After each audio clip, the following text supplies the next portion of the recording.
race ever won? A little over 5,000. I think I was the 20th jockey to win 5,000 races in North American history of the sport.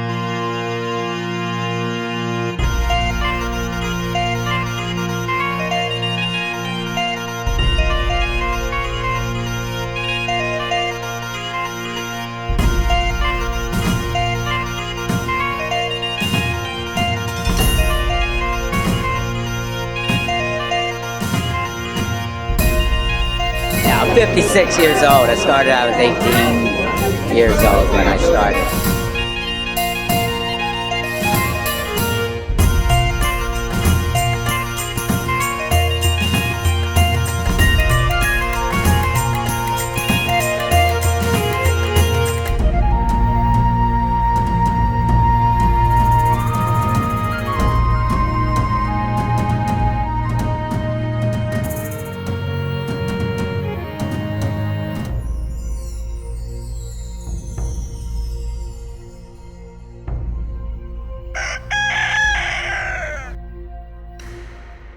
Longer have tracks like Marlboro Racetrack, right. Garden State Park, DRC, Detroit Race Course, Pocono Downs, Dover Downs, and that's just to mention a few. There's many a racetrack that no longer exists. Exactly. And here I am. I'm beating Father Time. Yeah.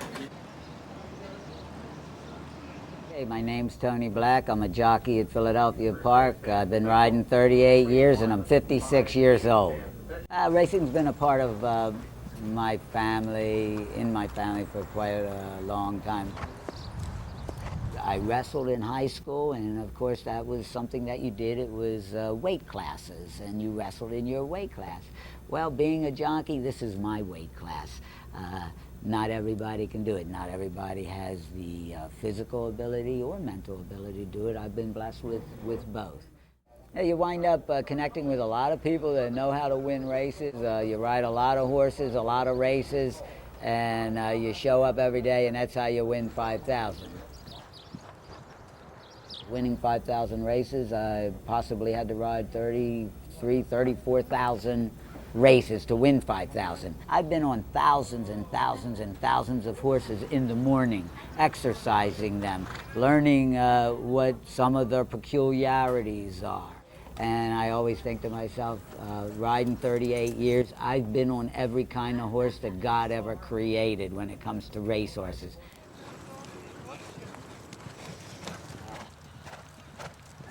I came under old-time trainers. You learned every aspect of the game. I walked horses, I rubbed horses, I was a groom for a couple years, I galloped horses.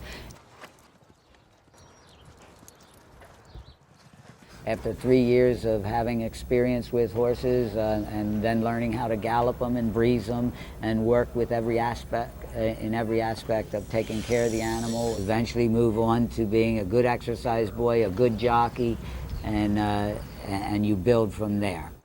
It starts out as a learning experience, and then it starts to be you capitalize on your experience and you learn how to get horses to give you the maximum performance that they can give you.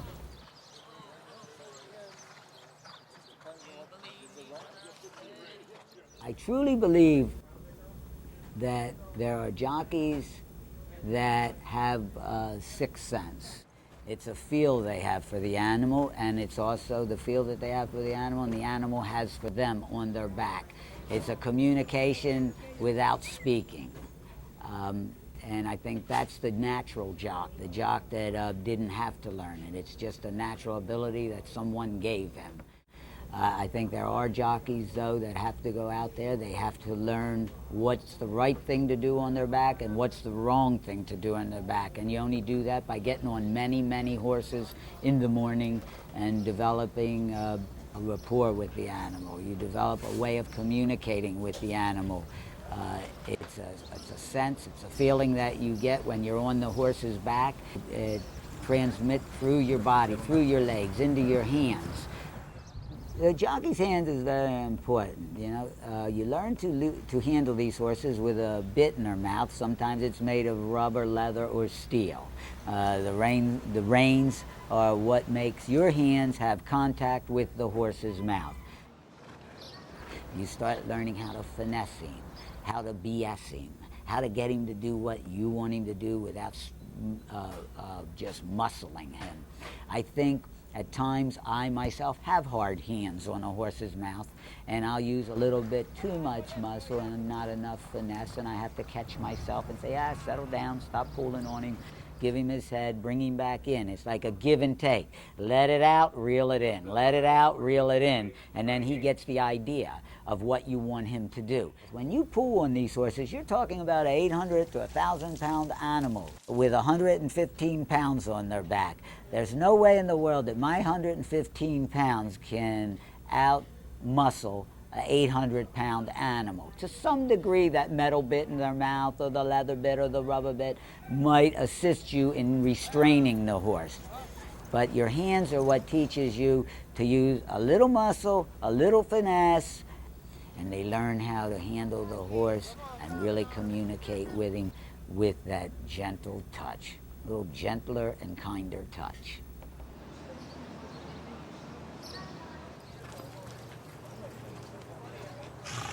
You're dealing with an individual, an animal that's been conditioned to do one thing, run.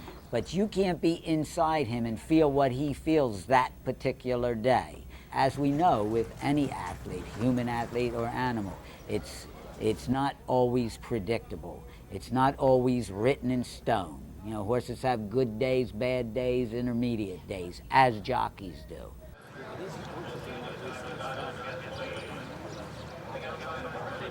There's not a lot of room for error out there. Races going 3/4 of a mile or over in a minute and 12 seconds or less.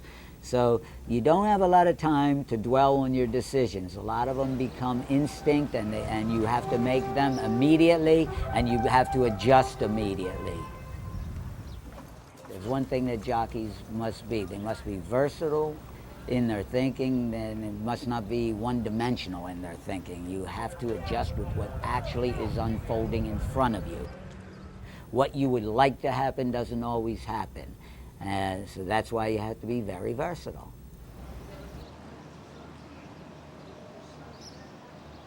Let me go down the list of injuries that I can remember. Yeah, when it comes to broken bones, I broke my wrist twice, my arm once, my thumb once, my ankle once, my foot twice. I broke my L1, my T6, 7, 8, and 9. I broke my collarbone. I broke my pelvis.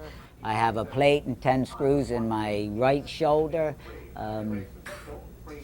Ribs, I don't even think ribs count as broken bones anymore. I broke so many ribs.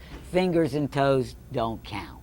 In one particular spill, I broke my thumb, my pelvis, and my L1 all in one day with a severe concussion and a torn muscle that took months to heal.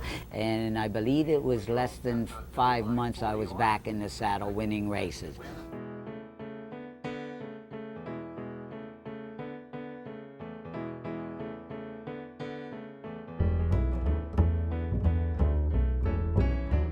This is a sport it's been a privilege to be in it. Not everybody can go to work every day and say, I'm going to work doing something that I like, and I'm interacting with a big, beautiful animal that I really respect. I think these animals are tremendous athletes, and this horse racing has given me the opportunity at 4'11" and 112 pounds, the opportunity to be something that I really want to be, a jockey and an athlete.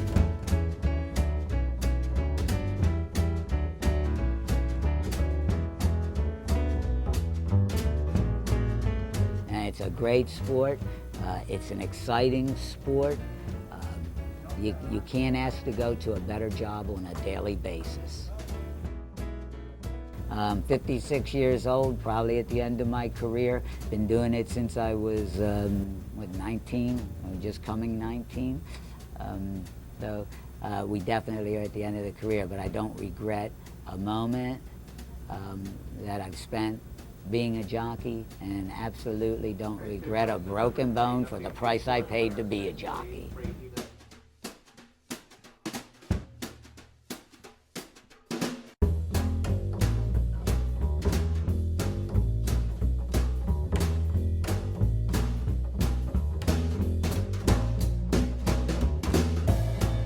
after riding 38 years and you know you're getting near the end of your career, there's one thing that you have to replace, and that's the thrill of victory, and carry that over to a different part of horse racing.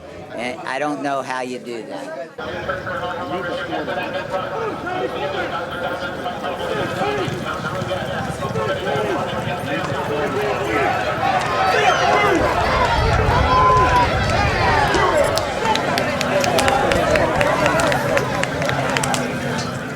What keeps 56-year-old guy in the game is the thrill of winning. Yes, sir. They say thrill of winning and the agony of defeat. Well, you have a lot of agony in this business.